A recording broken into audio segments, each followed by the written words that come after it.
ఆయన పరిశుద్ధత ఆయన్ని వేల్పులలో వేరుగా నించోబెడుతుంది. ఎవరితో కలవడం. అందుచేతనే ఆయన్ని పూజించే వాళ్ళు కూడా అంత ప్రత్యేకంగా బ్రతకాలి. మనం ఏం చేస్తున్నాం? మనం యేసుప్రభుకి కొంత, వేరే వాళ్ళకి కొంత. ఉదాహరణకి మీరు కులం పాటిస్తారు, అది నీ దేవుణ్ణి అవమానపరచడం. ఎందుకంటే కులం వేరే దేవుడి దగ్గర నుంచి వచ్చింది. ఆ దేవుడు పైన పవిత్రుడు, కింద అపవిత్రుడు. మనం చెప్పలే ఈ విషయం, వాళ్ళే చెప్పారు. ఈ కింద పుట్టిన వాళ్ళందరూ కూడా, పాదాల నుంచి పుట్టిన వాళ్ళందరూ కూడా ఈ పైన పుట్టిన వాళ్ళ అంత పవిత్రులు కాదు.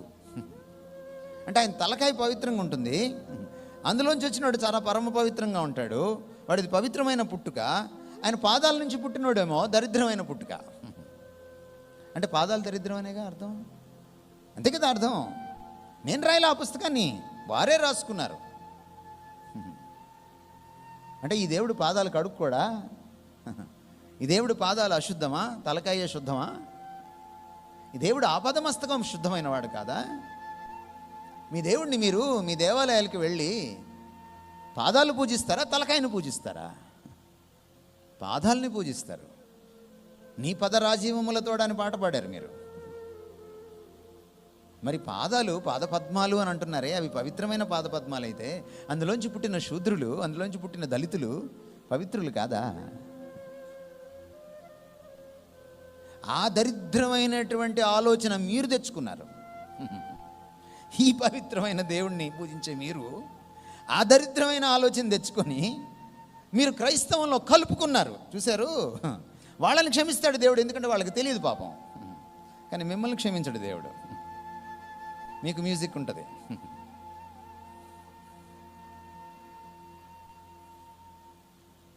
ఈ దేవుడు ఎలాగా అన్యుల పరిస్థితుల్లో కలవడో, అన్య దేవతల్లో కలవడో, ఎంత ప్రత్యేకమైన వాడో తమరు కూడా అంత ప్రత్యేకంగా జీవించాలి అని అర్థం.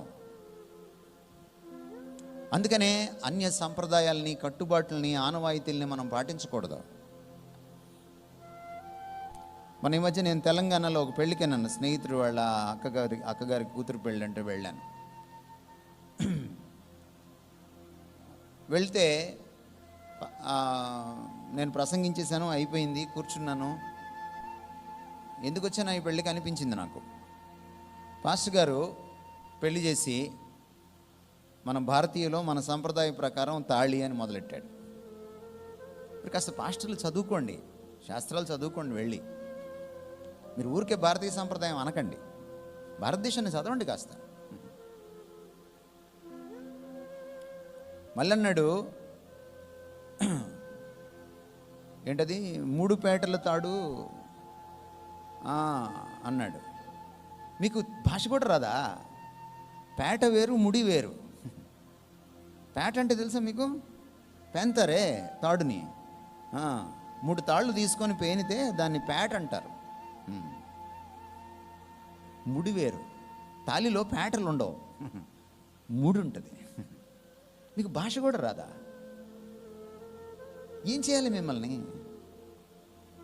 ఒక విగ్రహార్పితమైన అన్య సాంప్రదాయాన్ని తీసుకొచ్చి కట్టుకుంటే కట్టుకో, తాలి నీ ఇష్టం, కట్టుకో, కానీ దీనికి ముడి పెట్టకో. ఇంకా ఏం చేశాడు తర్వాత? తండ్రి, కుమారు, పరిశుద్ధాత్మ అన్నారు. మళ్ళీ ఒక్కో ముడి ఒక్కొక్కరికి ఇచ్చాడు. ఈ ఎంత దుర్మార్గం ఇది! ఈయన అంటున్నాడు, నేను ఎవరితో కలవనరా బాబు అంటున్నాడు ఈయన, ఈ దేవుడు. నువ్వు తీసుకెళ్ళి ఆయన ఎక్కడో కలిపేస్తున్నావు, తీసుకెళ్ళి దరిద్రంలో. ఎందుకంటే మహాపాపం, పాతకం ఉంటుందా అంటే కోపం వస్తుంది వాళ్ళకి. ఓ పాస్టర్స్ కాన్ఫరెన్స్లో ఓ పాస్టర్ గొడవ వేసుకున్నాడు నాతోటి, దీని గురించి చెప్పానని. ఈ భారతదేశంలో క్రీస్తు శకం 1000వ సంవత్సరం దాకా తాళి అనేది లేదు. మొదట్లో తాళిలో ఈ బిళ్ళలు లేవు. ఒక నూలు వస్త్రాన్ని పేని దాన్ని పొడుగ్గా చేసి అమ్మాయి మెడలో వేసి అబ్బాయి అమ్మాయిని ఇంటికి తీసుకెళ్ళేవాడు. మామూలు మనం గేదెల్ని వాటిని తీసుకెళ్తాం కదా, అట్లా అన్నమాట. అది నెమ్మదిగా తాళిగా పరిణమించింది. ఆ బిళ్ళలు ఏంటో అనుకున్నారు మీరు? అవి వాళ్ళ దేవుడు దేవతల మర్మావయవాలు, జననాంగాలు. వేసుకొని తిరుగుతారా?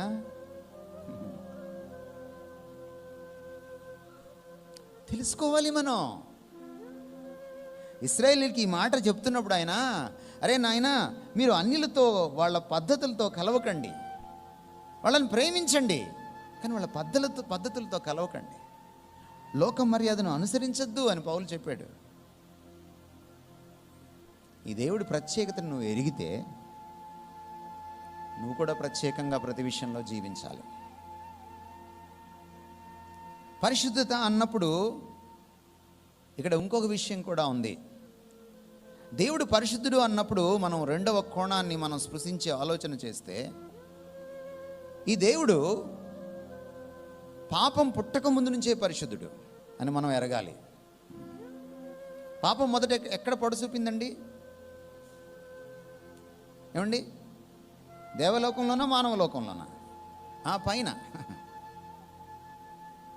దేవదూతలు పాపంలో పడిపోక ముందు కూడా అయిన పరిశుద్ధుడు, ఆదాము హవ్వలు పాపంలో పడక ముందు కూడా అయిన పరిశుద్ధుడు.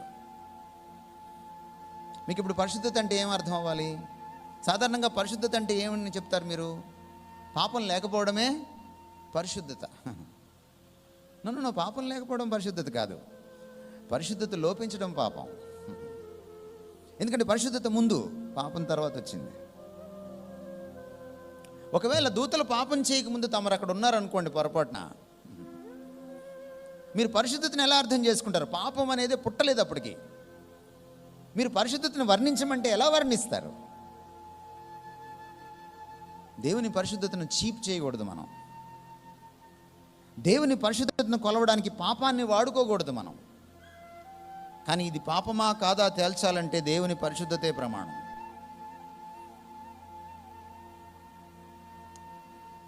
కేవలం పాపరాహిత్యం పరిశుద్ధత కాదు. మరేమిటి పరిశుద్ధత? మరేమిటి పరిశుద్ధత? ఆయన గుణలక్షణాల సమాహారమే పరిశుద్ధత. ఆయన ఏమై ఉన్నాడో అది పరిశుద్ధత. Who the God of the Bible is, that is whole. సబ్నెస్ of God likeness. A.W. Tozer అనేటువంటి భక్తుడు అంటాడు, God's moral wholesomeness is holiness అంటాడు. ఆయన నైతిక లక్షణాలన్నీ ఒక దగ్గర గుదిగుచ్చితే, కుప్పగా పోస్తే, ఒక రాశిగా పోస్తే, ఆ రాశిని పరిశుద్ధత అంటాం. మీరు ఆ ప్రేమను తీసుకోండి, ఆయన ప్రేమని, అందులో పరిశుద్ధత ఉంటుంది.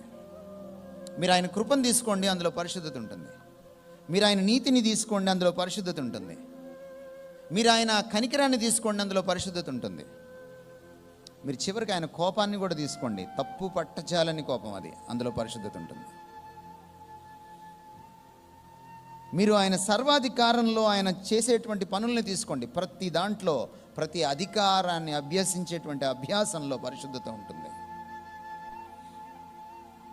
బండి చక్రాన్ని ఎప్పుడైనా మీరు చూసారా?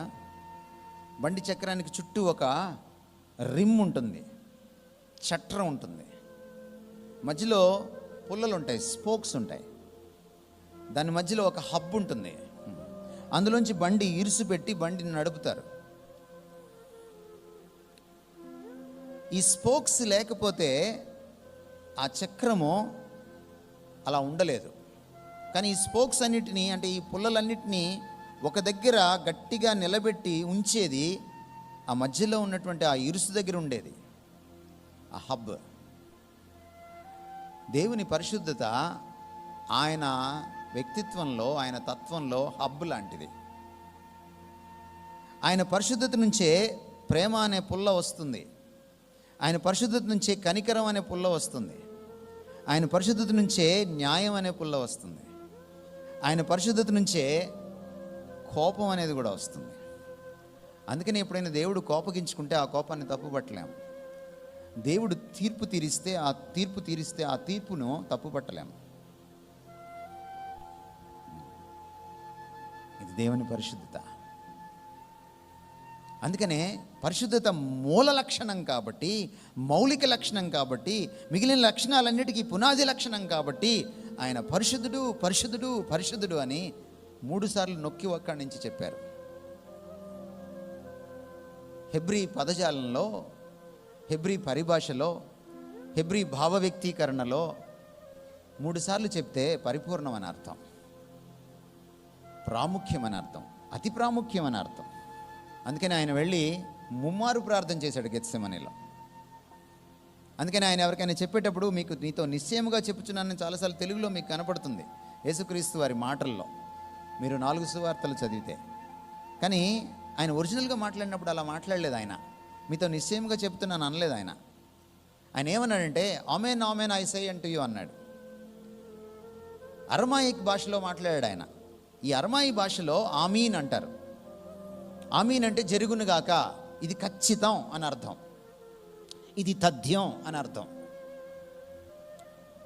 ఆయన మాట్లాడేటప్పుడు ఏదైనా ఒక విషయాన్ని నొక్కి వక్కానించాల్సి వచ్చినప్పుడు ఆయన ఏం చెప్పేవాడంటే ఆమీన్ ఆమీన్ అని చెప్పేవాడు.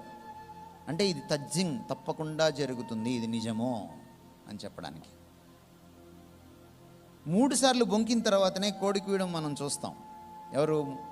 పేతురు విషయంలో. ఇవన్నీ దేనికి గుర్తులంటే ఈ 3 మారు అనేది, ఈ 3 సార్లు అనేది ఒక పరిపూర్ణతకు గుర్తు.